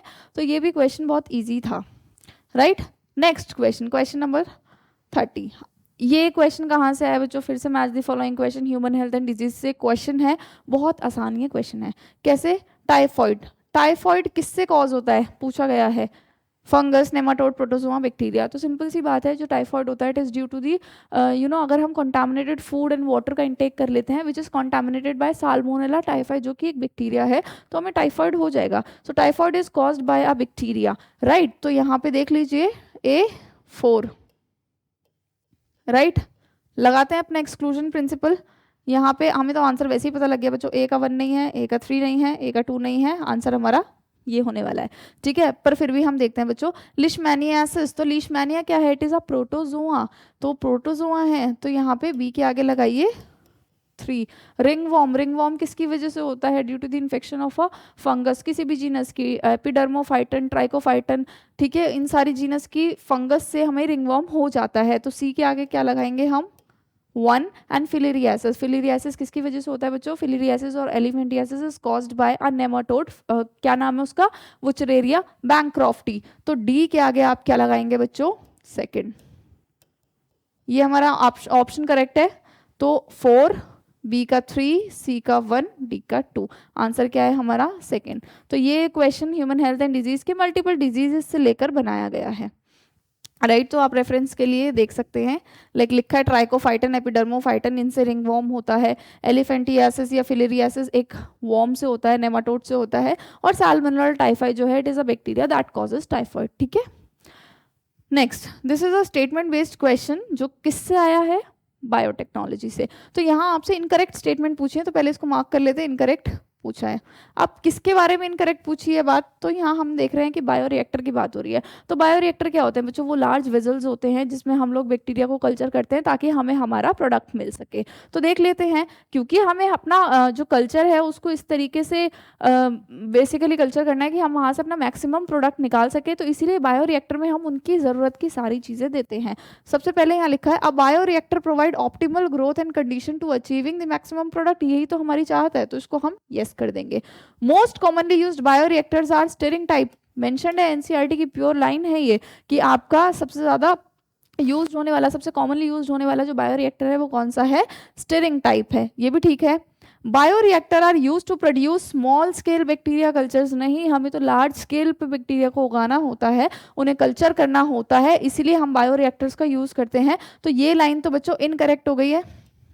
नेक्स्ट भी पढ़ लेते हैं कि जो बायोरिएक्टर होता है उनके अंदर एक एजिटेटर सिस्टम होता है और ऑक्सीजन डिलीवरी सिस्टम होता है, फोम कंट्रोल सिस्टम होता है। तो मैंने आपको पहले बताया कि हम लोगों को ऑप्टिमम चीज़ें सारी बैक्टीरिया को देनी पड़ेंगी ताकि वहाँ से हम मैक्सिमम प्रोडक्ट को ले सकें। तो यहाँ आपसे इनकरेक्ट स्टेटमेंट पूछा है ना बच्चों, तो सी यानी कि थर्ड आपका करेक्ट आंसर है। जैसे कि ये क्वेश्चन यहाँ से आया है, मैं आपको दिखा भी देती हूँ, ये देखिए, और यहाँ पे लिखा भी है the most commonly used bioreactors are of stirring type. और यहाँ पे देखिए foam control system, agitator system, oxygen delivery system, सारे सिस्टम्स यहाँ पे कंप्लीटली मेंशन है, राइट। चलिए नेक्स्ट क्वेश्चन पे। ओके, ये स्टेटमेंट बेस्ड क्वेश्चन है बच्चों, 2 स्टेटमेंट दिए हैं, ठीक है, कौन सी सही है कौन सी गलत है इसके बारे में हमें यहाँ डिस्कस करना है। क्वेश्चन है ये आपका एक्सक्रीटरी प्रोडक्ट एंड एलिमिनेशन से। यहाँ लिखा है in the nephron the descending limb of loop of Henle is impermeable to water and permeable to electrolyte. तो चलो बच्चों जरा देख लेते हैं, यहाँ पे एक छोटा सा डायग्राम बनाते हैं। ये है मेरी एफरेंट आर्टरियोल, ये है मेरी इफरेंट आर्टरियोल, ये है मेरा ग्लोमेरुलस, ठीक है, ग्लोमेरुलस से जो भी ब्लड आ रहा है उसको कलेक्ट करने के लिए यहाँ पे मेरे पास है बोमेन्स कैप्सूल, आगे बोमेन्स कैप्सूल बना रहा है पीसीटी, एंड देन हमारे पास लूप ऑफ हेनली होता है, then we have DCT, right, और उसके बाद हमारे पास क्या होती है, कलेक्टिंग डक्ट होती है, राइट। ये तो हमारा एक नेफ्रॉन का स्ट्रक्चर है। अब बात हो रही है बच्चों descending limb of loop of Henley की, यानी हम इस पोर्शन के बारे में बात कर रहे हैं, descending limb of loop of Henley. अब होता क्या है बच्चों, जो भी हमारा ब्लड यहाँ से फिल्टर होके जाता है और ये जो ग्लोमेरुलर फिल्ट्रेट यहाँ जाता है, तो जैसे वो डिसेंडिंग लिम्ब में एंटर करता है तो डिसेंडिंग लिम्ब में उस फिल्ट्रेट में से क्या निकलना स्टार्ट हो जाता है बच्चों, वाटर। तो जो डिसेंडिंग लिम्ब होता है it is permeable to water but impermeable to electrolyte. पर यहाँ पे ये बात बच्चों उल्टी लिखी हुई है, ठीक है, it is permeable to water होना चाहिए था, इम्परमिएबल टू इलेक्ट्रोलाइट होना चाहिए था, तो ये स्टेटमेंट आपकी इनकरेक्ट हो गई है। सेकंड बात क्या लिखी है, the proximal convoluted tubules is lined by simple columnar brush bordered epithelium and increases the surface area for reabsorption. चलो अब देखते हैं इसको, यहाँ पे जो भी हमारा ग्लोमेरुलर फिल्ट्रेट आया है बच्चों ये है हमारा पीसीटी, ठीक है, और हमें पता है कि लगभग मैक्सिमम एब्जॉर्प्शन, ठीक है, सॉल्ट का, वाटर का, ग्लूकोज का, अमीनो एसिड का, सब किस में हो जाता है, पीसीटी में हो जाता है। तो पीसीटी के पास कैसी एपिथेलियम होनी चाहिए, ब्रश बॉर्डर्ड होनी चाहिए, पर यहाँ पे क्यूबॉइडल ब्रश बॉर्डर्ड एपिथेलियम होती है बच्चों, कॉलमनर नहीं होती, यहाँ कैसी होती है, क्यूबॉइडल। तो यानी ये स्टेटमेंट भी गलत है और ये स्टेटमेंट भी गलत है, दोनों ही स्टेटमेंट गलत है यहाँ पे। तो देख लीजिए ऑप्शन 2 यहाँ आपका करेक्ट आंसर है, राइट। चलिए देख लेते हैं क्वेश्चन कहाँ से आया है बच्चों, ये जहाँ पे आपको फंक्शंस लिखा है ट्यूब्यूल्स का, तो यही बताया गया है कि जो पीसीटी है इसमें सिंपल क्यूबॉइडल एपिथेलियम होती है और हेनलीज लूप के अंदर जो डिसेंडिंग लिम्ब होता है वो क्या होता है, it is permeable to water and impermeable to electrolytes, right. तो दोनों स्टेटमेंट लास्ट क्वेश्चन की गलत थी।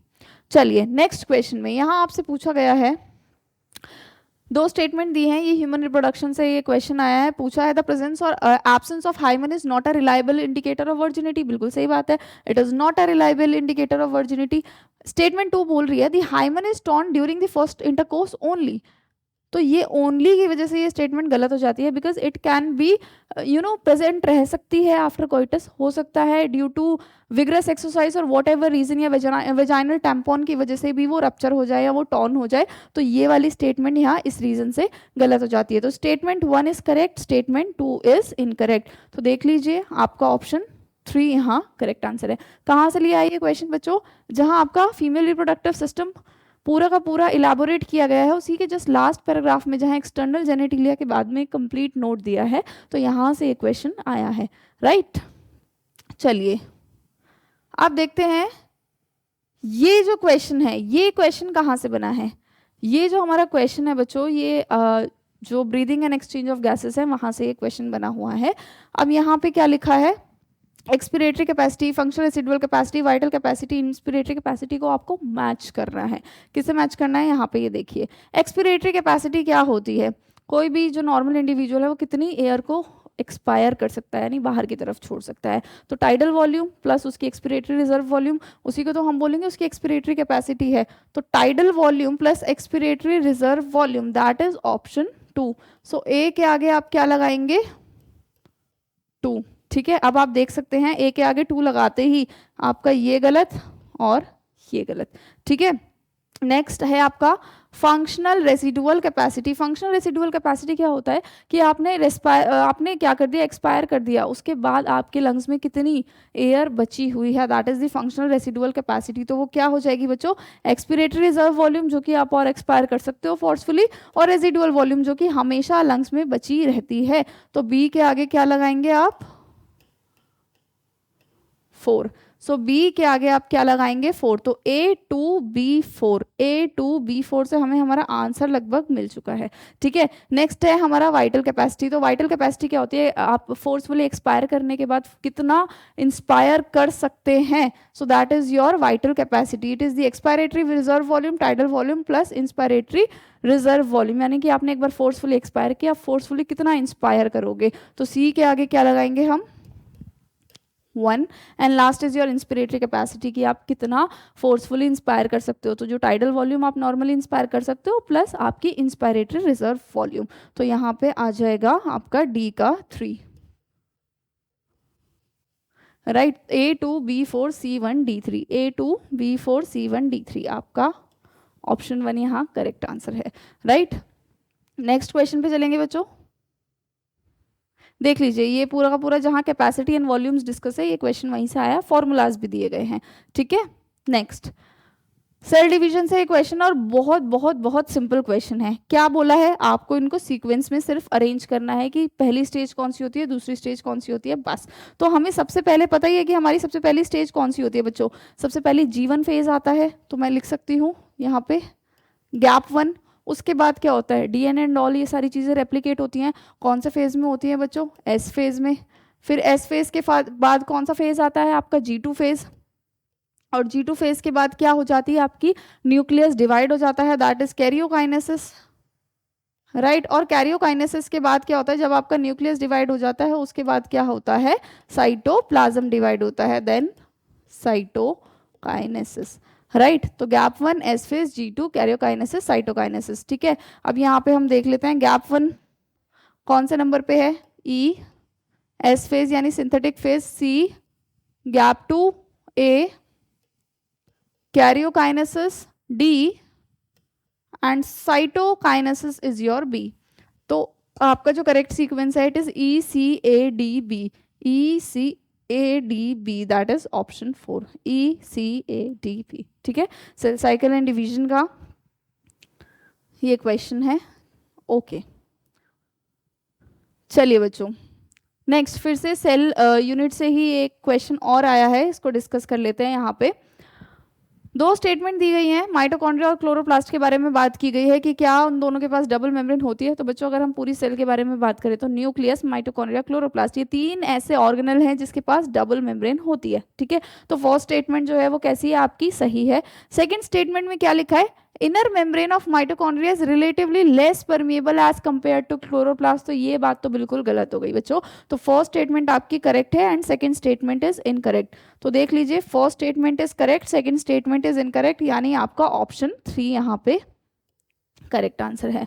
राइट, तो कहाँ से आया ये क्वेश्चन बच्चों, जहाँ पे सारे सेल ऑर्गेनल्स डिस्कस हैं, cell the unit of life से। चलिए बच्चों, डिस्कस करेंगे क्वेश्चन नंबर 37। तो ये क्वेश्चन कहाँ से आया, एवोल्यूशन से ये क्वेश्चन है। और इस क्वेश्चन के अंदर क्या दिया गया है, आपको कुछ एरा दिए हैं और पूछा है कि कौन सा ऑर्गेनिज्म किस एरा के अंदर आया था। बात अगर हम करें बच्चों मीसोजोइक एरा की, इनमें से देखो प्रोटेरोजोइक एरा जो है ना वो सबसे पुराना एरा है। तो जो हमारे लोअर इन्वर्टिब्रेट्स थे वो इसी में आए थे। तो मैं सबसे पहले मेंशन कर देती हूँ B1। दूसरा, ये जो सीनोजोइक एरा है, इस सीनोजोइक एरा में मैमल्स आए थे, तो C का है हमारा 4। तो B1 और C4 ये हो गया हमारा कंफर्म। देन अगर बच्चों मैं बात करूं मीसोजोइक एरा की, तो मीसोजोइक एरा में जो बर्ड्स एंड रेप्टाइल्स थे वो आए थे। तो A के आगे क्या लग जाएगा, 3, बर्ड्स एंड रेप्टाइल्स, और बच क्या गया, D। D was Paleozoic era, और पेलियोजोइक एरा के अंदर कौन आए थे बच्चों, फिशेस एंड एम्फीबियंस। ठीक है, तो D2। तो ढूंढ लीजिए A3, B1, C4, D2, ये आपका यहाँ पे करेक्ट आंसर है। ये क्वेश्चन थोड़ा सा कॉम्प्लिकेट लग सकता है बच्चों को, राइट, एवोल्यूशन चैप्टर से ये क्वेश्चन है।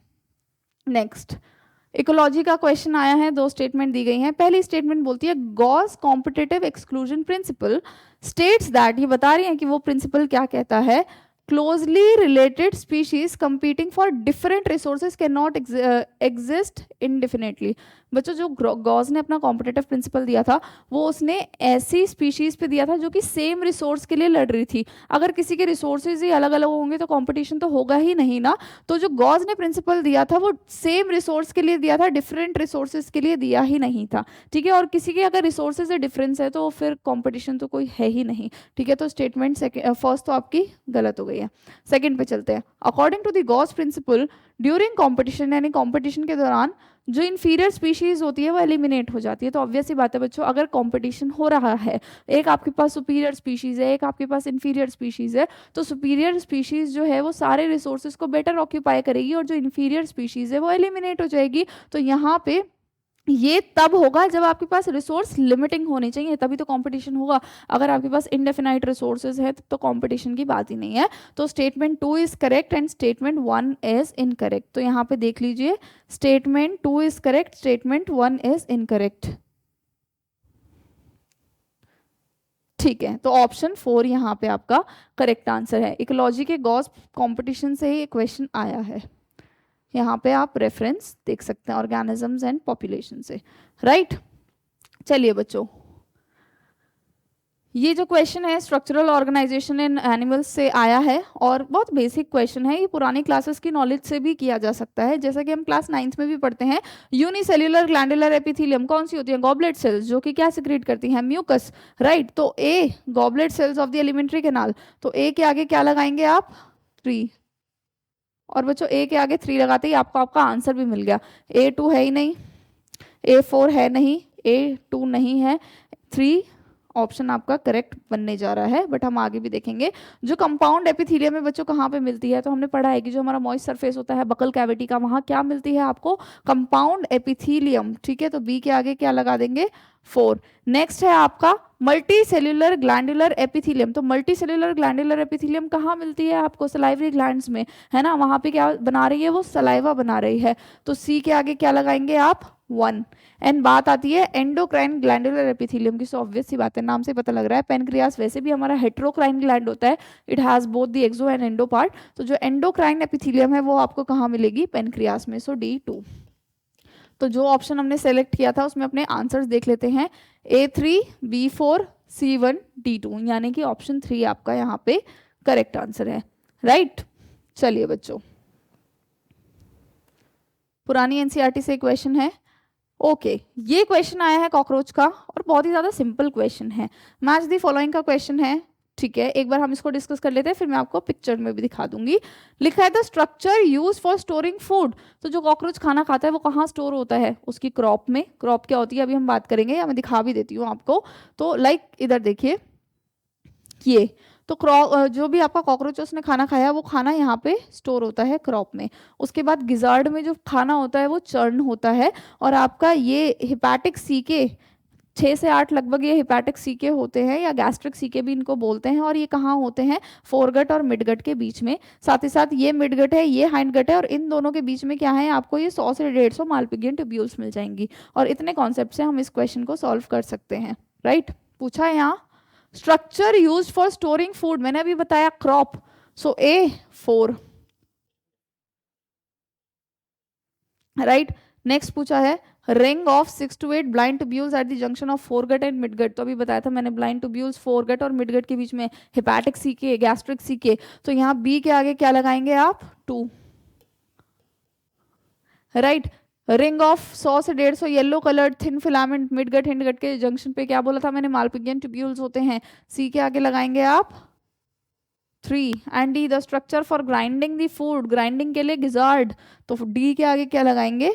1, राइट। A4B2C3D1, A4B2C3D1 आपका ऑप्शन फर्स्ट ही यहाँ पे सही आंसर है, ठीक है।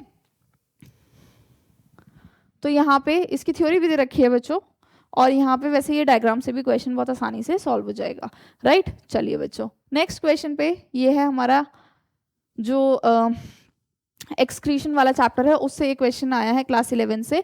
जक्स्टा मेडुलरी नेफ्रॉन के बारे में पूछा है कि करेक्ट स्टेटमेंट कौन सी है। तो बच्चों जो सही स्टेटमेंट है वो हमें बतानी है।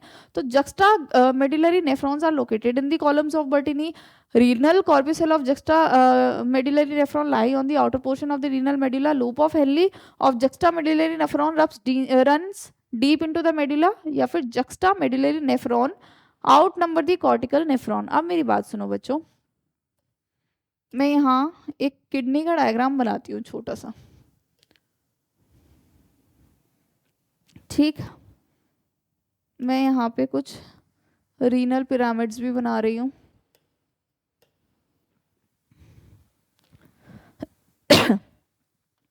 अब जैसा कि हमें पता है कि किडनी का बाहर वाला पार्ट होता है कॉर्टेक्स और अंदर वाला होता है मेडुला। और यहाँ इस क्वेश्चन में बात हो रही है जक्स्टा मेडुलरी नेफ्रॉन के बारे में। तो जक्स्टा मेडुलरी नेफ्रॉन के बारे में अगर मैं बात करूँ बच्चों, तो उसकी ये है एफरेंट आर्ट्रियोल। यहाँ पे उसका जो भी ग्लोमेरुलस है ये हो गई इसकी इफरेंट आर्ट्रियोल। ये है उसका बोमेंस कैप्सूल, यही उसका पीसीटी आता है। और जो उसका डीसीटी होता है it goes deep into the medulla. फिर इसका डीसीटी है एंड देन कलेक्टिंग डक्ट। तो afferent arteriole, glomerulus, efferent arteriole, Bowman's capsule, PCT, loop of Henle DCT collecting duct. तो एक चीज आप नोटिस करो कि जो आपकी जक्स्टा मेडुलरी नेफ्रॉन्स होती हैं उसकी जो लूप ऑफ हेनली है it runs deep into the medulla, और आपसे करेक्ट स्टेटमेंट पूछी है तो यहाँ पे देखो कि जो आपका रीनल कॉर्प्यूसल है, रीनल कॉर्प्यूसल क्या होता है, ग्लोमेरुलस प्लस बोमेंस कैप्सूल, तो ग्लोमेरुलस प्लस बोमेंस कैप्सूल ये तो कॉर्टेक्स के रीजन में, it is in the outer portion, जबकि जो आपकी लूप ऑफ हेनली है वो कहाँ आ रही है, it is running deep into the medulla. तो यहाँ पे देख लो क्या क्या लिखा हुआ है, juxtamedullary nephron are located in the columns of Bertini, गलत। renal corpuscle of juxtamedullary nephron lies on the outer portion of the renal medulla, ये बात भी लगभग सही है। Loop of Henley runs deep into the medulla, ये बात भी लगभग सही है। juxtamedullary nephron outnumber the cortical nephron, ऐसा नहीं है बच्चों, जो मेडुलरी नेफ्रॉन होती है लगभग 15% होती है। अब अगर मैं इसकी भी बात करूं बच्चों तो होता क्या है, जो रीनल कॉर्प्यूसेल होती है, कुछ रीनल कॉर्प्यूसेल जो होंगी वो आपको बाहर की तरफ कॉर्टेक्स में भी मिलेंगी और कुछ मेडुला में भी मिलेंगी, बट सभी का जो लूप ऑफ हेनली है वो कहाँ जाएगा, डीप इनटू द मेडुला। तो इसका जो बेस्ट ऑप्शन है दैट इज द ऑप्शन 3, यहाँ पे आपका करेक्ट आंसर है, राइट। कहाँ से आया ये question, excretory product and there elimination, जहाँ पे बात की गई है किसके बारे में, कॉर्टिकल नेफ्रॉन और जुक्स्टामेडुलर नेफ्रॉन के बारे में, ठीक है। नेक्स्ट क्वेश्चन, ये क्वेश्चन है आपका मॉलिक्यूलर बेसिस ऑफ इनहेरिटेंस से मैच द फॉलोइंग का क्वेश्चन है, चलो इसको भी डिस्कस करते हैं। देखिए बच्चों, आरएनए पॉलीमरेज 3, आरएनए पॉलीमरेज 3 किसको ट्रांसक्राइब करता है, इनमें से एसएनआरएनए और टीआरएनए को, ठीक है। तो जो हमारा आरएनए पॉलीमरेज 3 है किसको ट्रांसक्राइब कर रहा है, एसएनआरएनए और आपका टीआरएनए यानी 4 को। तो ए के आगे आपने क्या लगाया, 4, राइट। नेक्स्ट है टर्मिनेशन ऑफ ट्रांसक्रिप्शन, तो जैसे कि इनिशिएशन के लिए सिग्मा फैक्टर था, टर्मिनेशन के लिए रो फैक्टर है, तो रो फैक्टर कहाँ है, यहाँ बी के आगे लगाएंगे 3, right. Next is the splicing of exon, कौन करता है ये काम, S N R N Ps, तो जो हमारी S N R N Ps होती हैं ये स्प्लाइसिंग का काम करती हैं, एक्सॉन्स को हटा देंगे और इंट्रॉन्स के बीच में से, राइट। तो सी के आगे क्या लगाएंगे आप, 1। एंड टाटा बॉक्स क्या है, TATA box it is the promoter region, right है ना, तो डी के आगे क्या लगाएंगे, 2। तो A4B3C1D2, A4B3C1D2 आपका यहाँ पे ऑप्शन 4 करेक्ट आंसर है। और कहाँ से आया है, कौन से चैप्टर से क्वेश्चन है बच्चों, ये molecular basis of inheritance page number 94-95, right. चलिए नेक्स्ट, ये क्वेश्चन आपका न्यूरल कंट्रोल से आया है और इस क्वेश्चन में देखिए क्या लिखा हुआ है, 2 स्टेटमेंट दी हैं। पहली स्टेटमेंट बोल रही है the cerebral hemispheres are connected by a nerve tract known as corpus callosum. तो अगर हम बात करें अपने ब्रेन के बारे में, so we have 2 cerebral hemispheres, और इनको अगर मैं सेपरेट करके ऐसे देखूं तो आपको अंदर क्या दिखेंगे, इसमें नर्व फाइबर के ट्रैक्ट्स दिखते हैं जिसको हम क्या बोलते हैं बच्चों, कॉर्पस कैलोसम। तो पहली चीज तो बिल्कुल ठीक लिखी है। सेकेंड में क्या लिखा है, the brain stem consist of medulla oblongata, pons and cerebrum. बच्चों सेरेब्रम कब से, it is a part of 4 brain, ये कब से आने लग गया आपके ब्रेन स्टेम में, तो ये वाली जो स्टेटमेंट है ये गलत हो जाती है, राइट। तो statement 1 is correct and second is incorrect. तो देख लीजिए statement 1 is correct, second is incorrect, यानी यहाँ पे आपको जो ऑप्शन 3 है वो करेक्ट आंसर हो जाता है, राइट। कहाँ से आया है बच्चों ये वाला question, it is from this portion, 4 brain mid brain की जहाँ पे बात हुई है, neural control and coordination class 11th, right. चलिए नेक्स्ट क्वेश्चन, ये क्वेश्चन आप सॉल्व कर सकते हो दोनों तरीके से, आपने अगर ह्यूमन रिप्रोडक्शन पढ़ा है तो भी हो जाएगा और केमिकल कंट्रोल एंड इंटीग्रेशन से भी हो जाएगा। अब मेरी बात सुनो बच्चों, यहाँ पे हम डिस्कस कर लेते हैं गोनाडोट्रोफिन रिलीजिंग हार्मोन, ठीक है। ये क्या स्टिमुलेट करता है, रिलीज ऑफ गोनाडोट्रोफिन। हमारी बॉडी में 2 गोनाडोट्रोफिन है, LH FSH। LH तो A अपने आप क्या हो गया, FSH, देखते जाइएगा, सेकेंड ऑप्शन गया, फोर्थ ऑप्शन गया, बचा क्या, फर्स्ट और थर्ड, क्योंकि आपका A क्या होना चाहिए, FSH। नाउ इधर मेल की बात हो रही है, ठीक है, दोनों जगह मेल की ही बात हो रही है। तो LH किस पे एक्ट करता है बच्चों, लेडिक सेल्स पे, और क्या सिक्रीट कराता है इंटरस्टिशियल सेल से, एंड्रोजन, यानी बी क्या होनी चाहिए आपकी, लीडिंग सेल, और यहाँ क्या लिखा है, सर्टोली सेल। तो आंसर आपका लगभग दिख रहा है आपको। चलो इधर भी आ जाओ, यहाँ पे हमने क्या बताया, FSH। FSH किस पे काम करता है, सर्टोली सेल्स पे, और कुछ ऐसे फैक्टर को रिलीज कराता है जो क्या कराता है, स्पर्मियोजेनेसिस। तो अब मैं सारी चीजें यहाँ पे नोट डाउन करती हूँ बच्चों, हमें पता लग गया कि लगभग हमारा आंसर ये होने वाला है, पर मैं यहाँ सारी चीजें नोट डाउन करती हूँ बच्चों। GnRH that is your gonadotropin releasing hormone, दो गोनाडोट्रोफिन्स हैं, LH और दूसरा है FSH। LH किस पे काम करता है? लेडिक सेल्स पे, और क्या रिलीज कराता है? Androgen, right. FSH किस पे एक्ट करता है? आपकी सर्टोली सेल्स पे, और क्या रिलीज कराता है? ऐसे फैक्टर्स जो किस में हेल्प करते हैं बच्चों? स्पर्मियोजेनेसिस में। किस में हेल्प करते हैं? स्पर्मियोजेनेसिस में। तो अब देख लेते हैं हम ABCDE सबको जो भी है हम अपने आराम से मेंशन कर लेते हैं। तो FSH हमारा A है, LH लेडिक सेल हमारा B है, सर्टोली सेल्स हमारा C है, और स्पर्मियोजेनेसिस हमारा D है। तो FSH Leydig cell, Sertoli cell, spermiogenesis हमारा ऑप्शन 1 यहाँ से करेक्ट आंसर है। ठीक है बच्चों, रेफरेंस देख लो एक बार। तो ह्यूमन रिप्रोडक्शन से ये क्वेश्चन आया, जहाँ पे गैमेटोजेनेसिस का जिक्र है तो वहाँ से क्वेश्चन आपका हो जाएगा, राइट। अब नेक्स्ट क्वेश्चन बच्चों, ये जेनेटिक्स से ये क्वेश्चन आया है, राइट। थोड़ा सा इसको डिस्कस करेंगे। इसमें क्या लिखा हुआ है? एबीओ ब्लड ग्रुपिंग पे ये क्वेश्चन है, आपसे पूछा है फादर इज बी पॉजिटिव, तो फादर का इन्होंने क्या ग्रुप दे दिया? फादर का ब्लड ग्रुप है B positive. Mother is A positive, और मदर कैसी है बच्चों? A positive, right. और बच्चा कैसा है? ओ पॉजिटिव, ठीक है। चाइल्ड कैसा है? O positive. तो अब पॉजिटिव पॉजिटिव पॉजिटिव, आप इसको तो भूल ही जाओ, RH फैक्टर को। अब हम बात करते हैं RH उसकी एबीओ ब्लड ग्रुपिंग की। बच्चों देखो, फादर बी पॉजिटिव है, मदर ए पॉजिटिव है, तब भी बच्चा अगर ओ आ रहा है, ओ कब आएगा? जब ये वाली कंडीशन होगी आई। और आई कंडीशन कब होगी? जब एक आई इधर से आया होगा और एक आई इधर से आया होगा। इसका मतलब फादर का जीनोटाइप क्या होगा बच्चों? IBI, और मदर का क्या होगा? IAI। तभी तो एक आई इधर से और एक आई इधर से, और बच्चे का कैसा बन जाएगा? II। तो आपसे पूछा गया है कि इनमें से कौन सा जीनोटाइप हो सकता है? तो फादर का होना चाहिए IBI, मदर का होना चाहिए IAI, और बच्चे का होना चाहिए II। तो ये तो बिल्कुल ठीक है। IBI होगा तो बच्चों बच्चे का II हो नहीं सकता, ये गलत। IAI भी बच्चे का I नहीं हो सकता, गलत। ये भी कंडीशन नहीं हो सकती और ये भी कंडीशन नहीं हो सकती। बच्चे का अगर ये जीनोटाइप होगा तो उसका तो ब्लड ग्रुप ही A भी हो जाएगा ना। तो सिर्फ आपकी स्टेटमेंट A जो है यहाँ पे करेक्ट है, यानी आपका ऑप्शन A1। ठीक, कहाँ से इस क्वेश्चन को हम सॉल्व कर सकते थे? तो बच्चों एक टेबल दी हुई है एबीओ ब्लड ग्रुपिंग की, और वैसे एक ब्लड ग्रुपिंग की टेबल हमारी जो बॉडी फ्लूइड्स एंड सर्कुलेशन है वहाँ पे भी दी हुई है, बट जो कॉन्सेप्ट्स होता है क्रॉसिंग वगैरह उसको हम जेनेटिक में पढ़ते हैं, इसलिए यहाँ से क्वेश्चन बहुत आसानी से सॉल्व हो जाएगा, राइट। चलिए नेक्स्ट, अब इस क्वेश्चन में भी दो स्टेटमेंट दी हैं।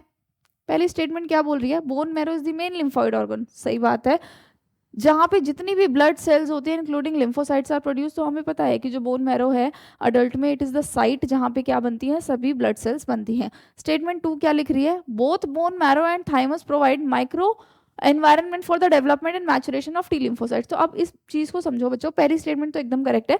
दूसरी स्टेटमेंट क्या है कि जो हमारी टी लिम्फोसाइट्स होती हैं वो बनती तो बोन मैरो में ही है, लेकिन मेच्योर होने के लिए कहाँ आ जाती हैं? थाइमस में।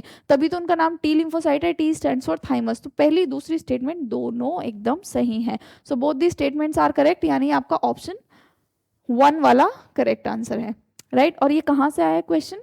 ह्यूमन हेल्थ एंड डिजीजेस से। बच्चों आप नोटिस नहीं कर रहे क्या? इससे बहुत सारे क्वेश्चंस आए हैं इस बार, देखा होगा आपने। तो जहाँ पे भी लिम्फॉइड ऑर्गन्स का डिस्कशन हुआ है वहां से ये क्वेश्चन लिया गया है, राइट।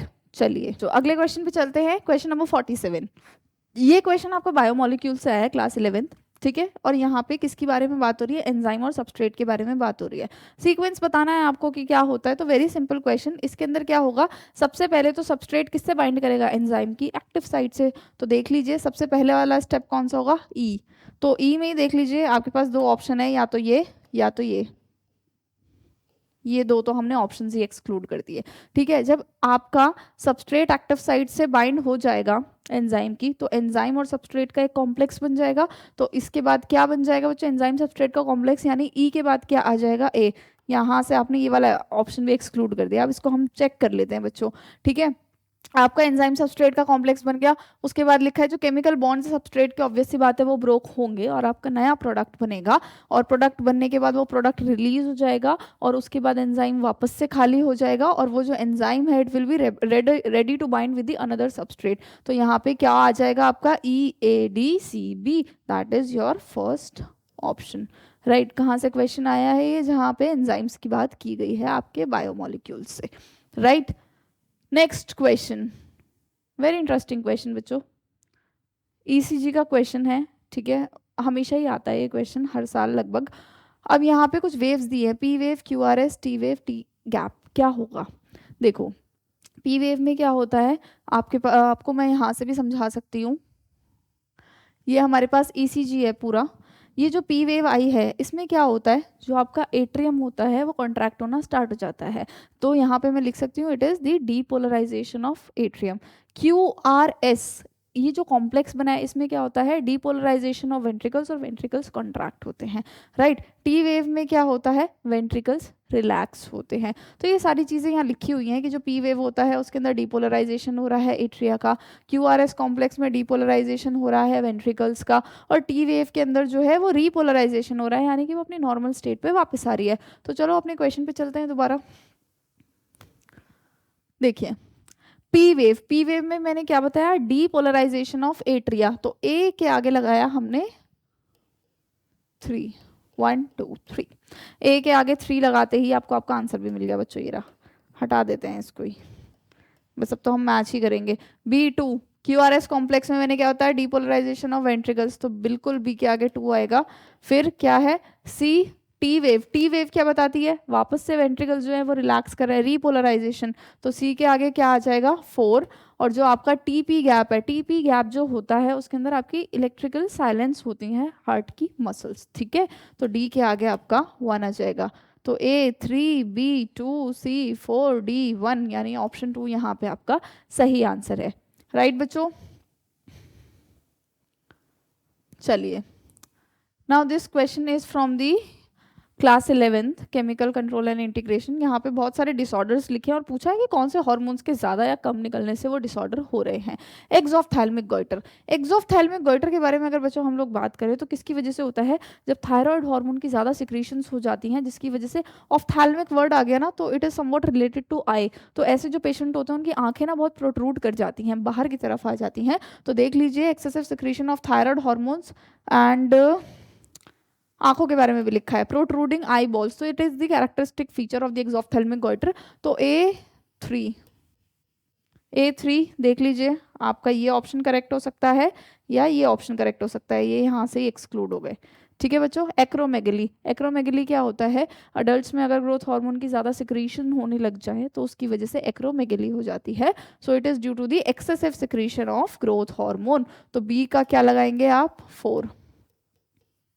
सो A3B4, राइट, अभी तक हमारा दोनों सही चल रहा है। नेक्स्ट आ गया कुशिंग सिंड्रोम। तो बच्चों कुशिंग सिंड्रोम किससे होता है, जो हमारा मेन ग्लूकोकॉर्टिकॉइड होता है कॉर्टिसोल, वो रिलेट होता है इससे, यानी अगर उसकी एक्सेसिव सिक्रीशन हो रही है जिसकी वजह से पेशेंट का फेस भी मून फेस हो जाता है, तो कुशिंग सिंड्रोम के वो सिम्टम्स है। तो C के आगे क्या लगाएंगे हम, 1, excessive secretion of cortisol, moon face and hyperglycaemia, ऐसे जो पेशेंट होंगे उनकी ग्लूकोज बढ़ती रहेगी, क्योंकि जो कॉर्टिसोल होता है इट इज़ अ ग्लूकोकॉर्टिकॉइड, अभी मैंने बताया।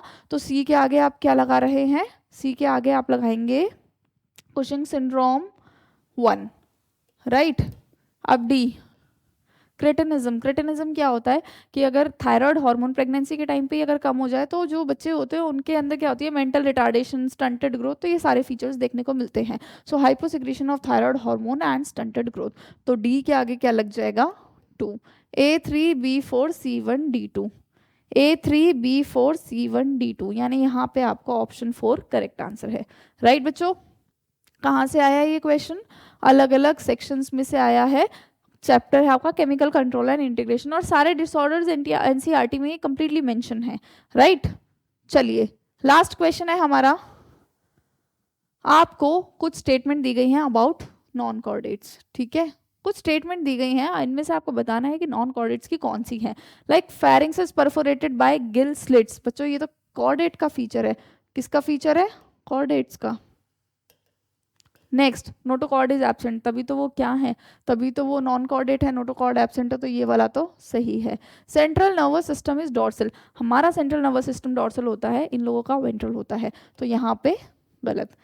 हार्ट इज डॉर्सल अगर होगा तो ठीक है, जैसे कि हम कॉर्डेट्स हैं तो हमारा वेंट्रल होता है, इनका डॉर्सल होता है, सही बात। नेक्स्ट पोस्टेनल टेल इज एब्सेंट, तो पोस्टेनल टेल जो होती है वो कॉर्डेट्स का फीचर है, नॉन कॉर्डेट्स का नहीं है, तो ये भी नॉन कॉर्डेट का ही फीचर है। कौन कौन से है बच्चों नॉन कॉर्डेट के फीचर?